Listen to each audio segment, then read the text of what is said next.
దిలీప్ కుమార్ గారు మీతో స్టార్ట్ చేద్దాం. సో పండగ నాడు సీఎం రేవంత్ రెడ్డి మాటలు చూస్తుంటే కూడా 10 ఏళ్లలో ఎక్కువగా నష్టం జరిగింది, 10,000 కోట్లకు పైగా ఈ దొడ్డు బియ్యంతో ఏదైతే అవినీతి జరిగిందంటూ కూడా కొన్ని కామెంట్స్ చేశారు.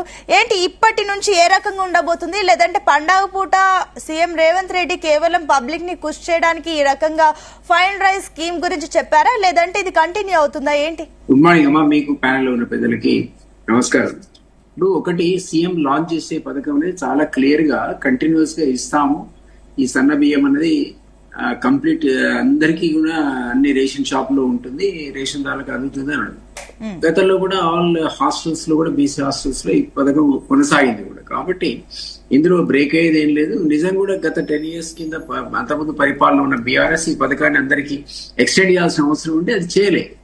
కాబట్టి ఈ రోజు కొత్త పథకం తీసుకురావడం అనేది మంచిదే కదా. సన్న బియ్యం అన్నది రేషన్ షాప్ ద్వారా రావడం అనేది మంచిదే. ఎందుకంటే ఒకవేళ ముతక బియ్యం మీరు ఇచ్చారనుకోండి, దాన్ని రీఫైన్ చేసి మళ్ళా మార్కెట్ లో అమ్ముకునే గత ప్రయత్నాలు ఉండేవి. ఇప్పుడు సాధ్యపడదు కూడా, ఎందుకంటే వాళ్ళకి వచ్చేది సన్న బియ్యం కాబట్టి.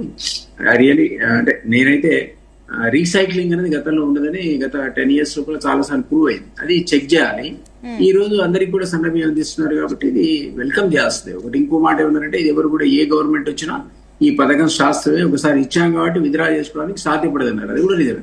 ఒకసారి ఏదైనా వెల్ఫేర్ స్కీమ్ గవర్నమెంట్ ఎవరు స్టార్ట్ చేసినా సరే, అది బీఆర్ఎస్ కానీ మనం కానీ ఇంకెవరైనా కానీ, అది కంటిన్యూస్ గా ప్రజలు ఎక్స్పెక్ట్ చేస్తారు తప్ప మధ్యలో ఒకవేళ మానేస్తే పొలిటికల్ డ్యామేజ్ జరుగుతుంది. కాబట్టి ఈ పథకం శాశ్వతంగా వస్తుంది అనే మాట కూడా వీళ్ళు ఆ మాట అన్నారు. కాబట్టి ఇట్స్ ఎ గుడ్ థింగ్.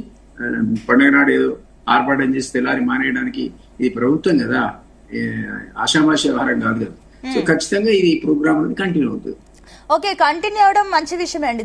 ఇప్పుడు దిలీప్ కుమార్ గారు, ఎస్ దిలీప్ కుమార్ గారు ఏమంటారు? ఇప్పుడు గత ప్రభుత్వం 10 సంవత్సరాలలో అసలు చాలా లోటుపాట్లు జరిగాయి, ఏది కూడా కంటిన్యూ చేయలేదు అన్నట్టుగా విమర్శలు ఉన్నాయి. ఏంటి ఇది ఏ రకంగా చెప్తున్నారు? ఒకటి, మీరు చూసినట్టు గత ప్రభుత్వంలో నిరుద్యోగ వృత్తి ప్రకటించారు. ఆ నిరుద్యోగ వృత్తి అనేది ఎప్పుడు ఇంప్లిమెంట్ కాలే. డబుల్ బెడ్రూమ్లు అందరికీ ఇస్తామన్నారు. డబుల్ బెడ్రూమ్లు 160 lakh అని అన్నారు, కానీ 1,00,000 కంటే మించి ఇవ్వలేకపోయారు. డబుల్ బెడ్రూమ్ అప్లికేషన్స్ ఈ మధ్య కాలంలో మనం చూసినట్టయితే దాదాపు 35 lakh అప్లికేషన్స్ ఉన్నాయి. అందులో 1,00,000 మందికి ఇస్తే నాట్ ఈవెన్ 1% కదా. సో దానివల్ల ఆ పథకం పేరుకే చేశారు తప్ప కంటిన్యూ చేయలేకపోయారు. దళిత బంధు అన్నారు. దళిత బంధు అనేది 10 lakhs per family అని చెప్పి కేవలం 17,000 crores మాత్రమే బడ్జెట్ లో ప్రవేశపెట్టారు. యాక్చువల్గా ఎంత ఖర్చు పెట్టారని కూడా నాకు ఐడియా లేదు, కానీ ఆ 17,000 మొత్తానికి మొత్తం ఇచ్చారనుకున్నా దళితులకు ఈవెన్ 5% కూడా కవర్ అయ్యి ఉండదు. కాబట్టి పథకాలని ప్రవేశపెట్టాం. అదే 10 acres అన్నారు, దాన్ని ఎత్తేసి దళిత బంధు. ఆ 10 acres కూడా ఎంతమందికి ఇచ్చారు? ఒక 10,000 members కి 10,000 crores దానికి కేటాయించారని గత బడ్జెట్ లో ఒకసారి చూశాను. 10,000 crores ఎంతమంది దళితులకు ఇస్తారు? కాబట్టి వాళ్ళు చాలా సందర్భాల్లో ఎన్నో స్కీమ్స్ ప్రకటించి వాటిని కంటిన్యూ చేయలేపారు. ఇంపార్టెంట్ స్కీమ్స్ అయిన దళిత బంధు కానీ, లేకపోతే నేను ఇంతకుముందు చెప్పిన ఇది కానీ, మన డబుల్ బెడ్రూమ్ స్కీమ్ కానీ. ఇది కాకుండా జాబ్స్ మొదటి సంవత్సరంలో 2 లక్షలు ఇస్తున్నారు. 1.6 lakhs ఇచ్చామని అఫీషియల్ వాళ్ళే ప్రకటించుకున్నారు. 10 years పట్టింది దానికి. ఈ లోపల ఏమైంది? సర్వీస్ కమిషన్ ద్వారా 2-3 పేపర్ లీక్ అయినాయని వాళ్ళు వేసుకున్న సిట్టే 101 మందిని అరెస్ట్ చేసింది. దాని అర్థం ఏంటంటే, ఇచ్చిన జాబ్లు కూడా అస్మదీయులకు ఇచ్చారా, కార్యకర్తలకు ఇచ్చారా, మెరిట్ ఫాలో అయ్యారా లేదా అనే ఒక డిసప్పాయింట్మెంట్ దాదాపు 30 లక్షల మంది నిరుద్యోగుల లోపల వచ్చింది.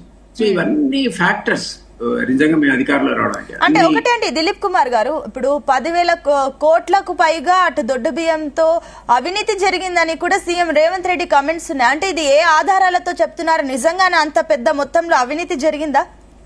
మనము చెప్పడం ఎందుకు? ఆ రోజుల్లో మిల్లర్స్ మీద విజిలెన్స్ అధికారులు, కేంద్ర ప్రభుత్వ శాఖలు వచ్చి దాడులు చేసిన సందర్భంలో వాళ్ళు రీసైక్లింగ్ చేస్తున్నారని, ఇదే రేషన్ షాప్ బియ్యాన్ని తీసుకొచ్చి రీసైక్లింగ్ చేసి వాటిని మరలు బట్టి మళ్ళా పాలిష్ చేసి తిరిగి మార్కెట్ లోపల విక్రయిస్తున్నారనే విషయాన్ని వాళ్ళు పట్టుకున్నారు. వాళ్ళ స్టాక్స్ ను పట్టుకున్నారు, వాళ్ళు సప్లై చేసిన రీసైక్లింగ్ యూనిట్స్ ని పట్టుకున్నారు. 2-3 మిల్స్ సీల్ చేశారు వాళ్ళ మిల్స్ ని. కాబట్టి ఇవన్నీ ఇందులో దందా ఏదో జరిగింది. అది సివిల్ సప్లైస్ ద్వారా జరిగిందా, మరో రకంగా జరిగిందా, ఎక్కడ జరిగిందో ఆ దందా జరిగిందనేది మనం అనటం కాదు, కేంద్ర ప్రభుత్వం నుంచి వచ్చినట్టే సంస్థల దర్యాప్తులోనే తేలింది అది. కాబట్టి ఇది ఆ ఆధారాలు లేకుండా మంత్రులు మాట్లాడారు కదా, జరిగి ఉంటది, ఖచ్చితంగా జరిగి ఉంటది. దానికి సంబంధించిన వివరాలని పూర్తి వివరాలు నా కూడా లేదు. ఎందుకంటే సెంట్రల్ విజిలెన్స్ ఎన్ఫోర్స్మెంట్ వాళ్ళు వచ్చి చేసినటువంటి దాడులు అవి. అప్పుడున్న ఆధారాలతో ఇప్పుడు మంత్రులు మాట్లాడుతూ ఉంటారు. ఓకే అండి, ఎస్ దిలీప్ కుమార్ గారు, సో ఏమంటారు? నిన్న ఈ పంచాంగ శ్రవణంలో ఇటు 2 తెలుగు రాష్ట్రాలు అభివృద్ధిలో పరుగులు పెడతాయంటూ కూడా అటు శాస్త్రవేత్తలు అటు గురూజీలు చెప్తున్నారు. ఏంటి ఏమనుకోవచ్చు, ఫ్యూచర్ సిటీ ఈ రోజు ఒక ఎగ్జాంపుల్ గా నిల్చోబోయే సందర్భం ఉంది అంటూ కూడా సీఎం రేవంత్ రెడ్డి అంటున్నారు. ఏ రకంగా అభివృద్ధి చేస్తారు? మరోపక్క మీరే అంటున్నారు అభివృద్ధికి కొన్ని ఆటంకులు అడ్డంకులు కూడా వస్తున్నాయి అంటున్నారు. ఏంటి మీ అడ్డంకులు ఆటంకాలు ఏంటి? ఎవరు? డాక్టర్ సాబ్ చెప్పిండు కదా, పంచాంగ శ్రవణంతో మంత్రాలకు చింతకాయలు రాలితే బాగానే ఉండేది. అందరు మంత్రాలు చింతకాయలు రాల్చుకునేవాడు.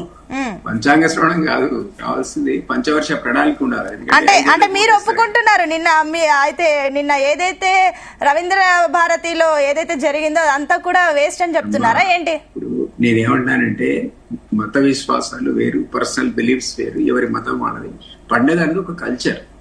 ఈ కల్చర్ ని మనం సెలబ్రేట్ చేసుకోవడం తప్పలేదు. Culture is different all together. మీరు ఉగాది సెలబ్రేట్ చేసుకోవచ్చు, ఈ రోజు రంజాన్ సెలబ్రేట్ చేసుకోవచ్చు. మీ ద్వారా రంజాన్ ముబారక్ మా ముస్లిం సోదరులందరికీ, తప్పులేదు. నిన్న ఉగాది సందర్భంగా మీకు కూడా బిలేటెడ్ శుభాకాంక్షలు. ఇది రిలీజన్. అది ఈ మత విశ్వాసాలు ఒక కల్చర్ ఉంటుంది, కలర్ఫుల్ ఫ్యాబ్రిక్. ఈ సిక్కులకు వాళ్ళ మతం ఉంటుంది, హిందువులకు వాళ్ళ మతం ఉంటుంది, క్రిస్టియన్స్ వాళ్ళకు ఉంటుంది, ముస్లిమ్స్ వాళ్ళకు ఉంటుంది. ఇవన్నీ కలిస్తేనే ఒక కలర్ఫుల్ రెయిన్బో మనది. సో ఆ కల్చర్ మనం కాదనలేదు. కానీ పంచాంగ శ్రవణంలో చెప్పిండు రేపు అదైతే రేపు చింతకాయలు రాలుతాయంటే, నాకు కూడా చింతకాయ చెట్లు ఉన్నాయి, దాని కింద నేను పట్టేసుకుని కూర్చుంటాను. అంటే ఇప్పుడు మరి నిన్న జరిగిన పంచాంగ శ్రవణంలో కాంగ్రెస్ ప్రభుత్వంలో హయాంలో అటు అభివృద్ధి పరుగులు పెడుతుంది అంటున్నారు. అంటే మీరేమో చింతకాయలు రాలవు అంటున్నారు. ఏమనుకోవాలి? నేను వివరాల జోలికి పోను. నేనేమన్నా కల్చరల్ ఇంపార్టెన్స్ ఆయా ఫెస్టివల్స్ కి ఇవ్వడం అనేది తప్పు. అవి నిజం అనుకున్నా మనం భ్రమలో పడతాం. మావో సెట్టింగ్ అంటాడు, రిలీజియన్ ఇస్ ఓపియం అంటాడు. మన అంత మాత్రం రిలీజియస్ బిలీఫ్స్ కాదంటాం. రిలీజియన్ మొత్తం అందు నిజం కూడా, రిలీజియన్ ఇస్ ఓపియం. సో ఈ రోజు నేను క్లియర్ చెప్తున్నాను, పంచాంగ శ్రవణం చేస్తే తప్పులేదు, వింటే తప్పులేదు. కానీ మనకు కావాల్సింది పంచవర్ష ప్రణాళికలు అంటున్నా, పంచాంగ శ్రవణాలు కాదు. ఏ పార్టీకైనా వర్తిస్తుంది. అందరూ అంటున్నా, ఏ పార్టీ వాళ్ళు ఆ పార్టీకి అద్భుతంగా ఉంటుంది, మీ అవకాశాలు మీకున్నాయి, రేపు మీరే ముఖ్యమంత్రి అంటారు. మరి నిజంగా అవుతారా? 5 కలిపి మీరేనండి ఎవరేం చెప్పారు? ఆయా పార్టీల్లో వాళ్ళు విన్న వాళ్ళకి అనుకూలంగా చెప్పారు. ఇది కరెక్ట్ అయితే లాజికల్ గా ఇంటెలెక్చువల్స్ గా ఆలోచిద్దాం. Is it possible? ఎవరికి వాళ్ళు నువ్వే ముఖ్యమంత్రి అవుతావు అంటే ఎట్లయితారండి? వాళ్ళు 5 ఏళ్లకు ఓటేస్తే తప్ప కారు కదా. తప్పేం లేదు. కల్చరల్ గా సింబాలిక్ గా దాన్ని వినడం, సంతోషించడం అది వేరు. కానీ దాని మీద డిపెండ్ అయ్యాయి కానీ అది నిజం అనుకోవడం కానీ తప్పండి. అంటే ఒకటి దిలీప్ కుమార్ గారు, అంటే మీరు ఇప్పుడు ఫ్యూచర్ సిటీ ఒక ఎగ్జాంపుల్ గా నిలిచే ఛాన్సెస్ ఉన్నాయంటూ కూడా సీఎం రేవంత్ రెడ్డి అన్నారు. అండ్ ఇంకోటి అభివృద్ధికి కొన్ని అడ్డంకులు ఆటంకాలు ఉన్నాయని కూడా అన్నారు. ఏంటి ఎవరు మీ అడ్డంకులు ఆటంకాలు? దీనికి సంబంధించి ఎవరున్నారు అన్నమాట అభివృద్ధికి అడ్డంకులు? ఏంటండి ఎవరన్నారు అన్నమాట? పంచాంగకర్త సీఎం రేవంత్ రెడ్డి చెప్పారండి. సీఎం రేవంత్ రెడ్డి అన్నారు అభివృద్ధికి అడ్డంకులు ఆటంకాలు వస్తాయని చెప్పారు. సీఎం అభివృద్ధికి అడ్డంకులు వస్తున్నాయంటే విపక్షాల దృష్టిలో పెట్టుకుంటున్నాడు, గత పాలకుల దృష్టిలో పెట్టుకుంటున్నాడు. అది విషయం. ఇప్పుడు అపోజిషన్ లో ఉన్న వాళ్ళు మనం చేసే ఏ స్కీమ్ కైనా దానికి అడ్డం సృష్టించవచ్చు. ఆ అడ్డంకులు వేరు. ఆయన సీఎం చెప్పడంలో తప్పులేదు. సీఎం అనేది ప్రాక్టికల్ ఎక్స్పీరియన్స్, రోజు తనకి ఉన్న అవగాహనతో, ఇంటెలిజెన్స్ రిపోర్ట్లతో తను ఏం చేయబోతున్నాడు, దానికి ఎవరెవరు విరోధులుగా ఉన్నారు, ఎవరు దాన్ని స్వాగతించట్లేదు అనేది మనం డెఫినెట్లీ మనకు ఆయన చెప్పడానికి అవకాశం మీకంటే నాకంటే ఎక్కువ అవకాశం ఉంటుంది ఆయనకున్న రిపోర్ట్స్. కాబట్టి తను ఆలోచించేటువంటి ప్రగతి పదంలో వేస్తున్న అడుగులకు వీళ్ళు అడ్డంకులుగా మారుతున్నారు అంటే అనుకోవచ్చు. జాగ్రత్త అంటే మీరు నేను మాట్లాడాల్సిన అవసరం లేదంటారు. దిలీప్ కుమార్ గారు ఏమంటారు? మరి పావని గౌడ్ గారు చెప్పినట్లుగా అంటే పంట పొలాలు ఎండిపోతున్నాయి, వీడియోలు తీయడానికి వెళ్తే కూడా కేసులు పెడుతున్న సందర్భాలు ఉన్నాయి. అండ్ ఈ రకంగా ఆవిడ అడుగుతున్న ప్రశ్నలకి మీ సమాధానం ఏంటి?